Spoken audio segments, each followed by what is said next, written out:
Ailun bukwalege Bari on the beat. Your body with malong your and dong Bayango Yakoba Producer Cousin Dizzy. Wundi the jol will a god with your dog to the caldo. And your body with malong your and dong Bayango. And your body with malong your and dong Bayango. GS Production. Jadu pilun balarom kadun Jiponian. Jadu pilun balarom kadun Jinyandu. Jadu pilun balarom kadun Jiponian. Jadu pilun balarom kadun Jinyandu. Nyantel banda kain nubi jamek. Nyantel banda kain nubi jipola. Natinan boleh magwedeng in lempo. Adakinan numajong. Jatol pon mau indaleu jamdu ka jatol we yadillen and jirobam in gang yaldi gang yan jo gang aker wal madde in gang yaldi gang man we jermet gang aker wal madde in gang yaldi gang man yan bor dum bor yang we gat gang aker wal madde in gang yaldi the people can get landu nyantin ngagwe pamate lega wala non kulong anjulo wala tagbag leg man parik na tagi le wala non kulong anjulo wala tagbag anjulo wala tagbag jero kandor kaboke ajalo wala non kulong ajero kandor kaboke Manyan pagau ngaradir Uni jodoh nadak Tidak kipo kang yadlandu Nyantin ngarwe pamatya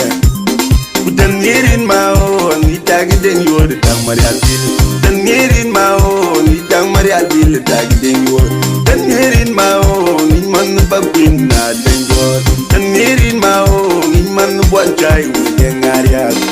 Mong alen mong Mong magidong mong Nyantin in mong adong yellow along mong magidong mong yantin wipo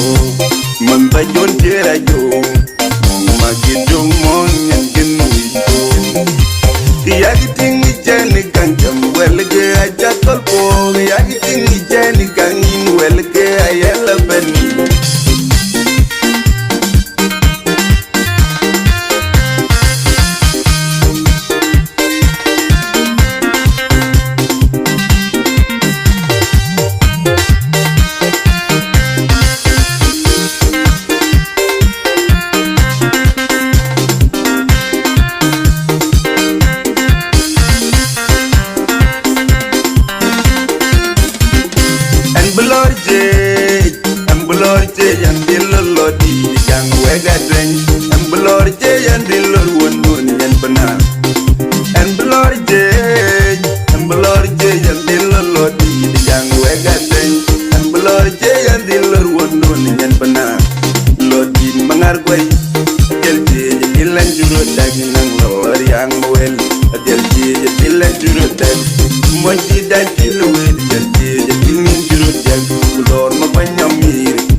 William Mungdu bol ngum man beli yarali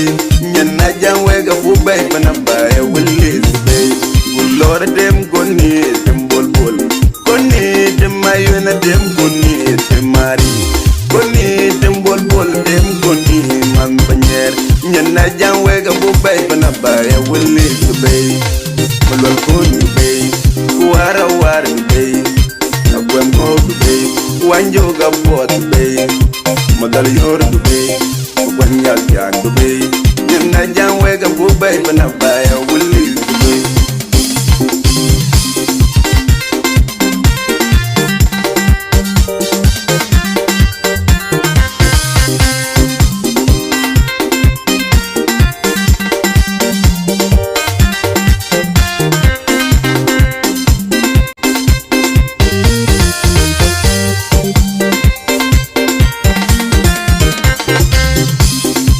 Pirun balarom gudun si ponyar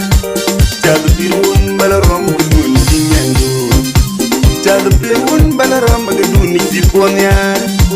Jadu pirun balarom gudun si nyandu Nyantin banda kay nalugi ni jamek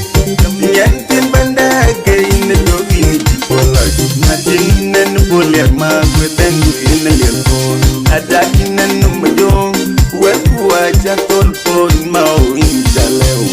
Jambu ka jatol we yadilan anjirobam Ini geng yaldi geng yalmejo Geng akhir wal madye geng yaldi Geng manu wajarmet Geng akhir wal madye geng yaldi Geng manyan pagwar mujung pagwar Yang wegadun Geng akhir wal madye geng yaldi Kipo kang yad landu Nyan bin ngagwe pamate Leg wala non kulung Anjulo wala tagbag Leg man parik panatagi Leg wala non kulung Anjulo wala tagbag Anjulo wala tagbag Ajero kang dor kalwege Ajolo wala non kulung Ajero kang dor kalwege Manyan pagaw ngaradir Wani chote nadak Tila kipo kang yad landu Nyan kinangarwe pamate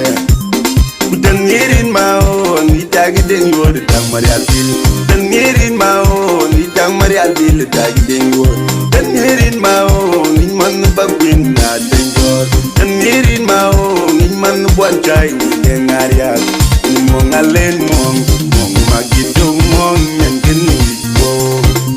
Ini mong adong yellow along Mong magidong mong yankin wipo Mambayon tira yung Mong magidong mong yankin wipo Kiyagiting ijani kang jamwelge aja tolpo Kiyagiting ijani kang inwelge ayala bani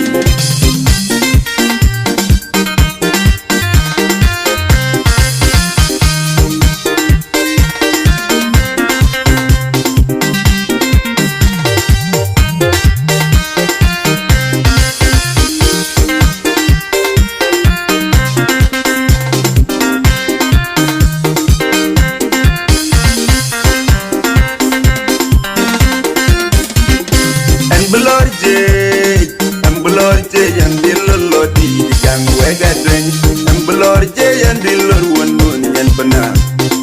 Ambulorje yan dilolo di jang wega dren Ambulorje yan dilor wonun yan bana Lodi mangar kwai Jelje jilan juro dag nang lor yang wel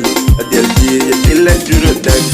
Moji dal dilwe jelje jilin juro dag Lor mapanyamir jelje jilan juro dag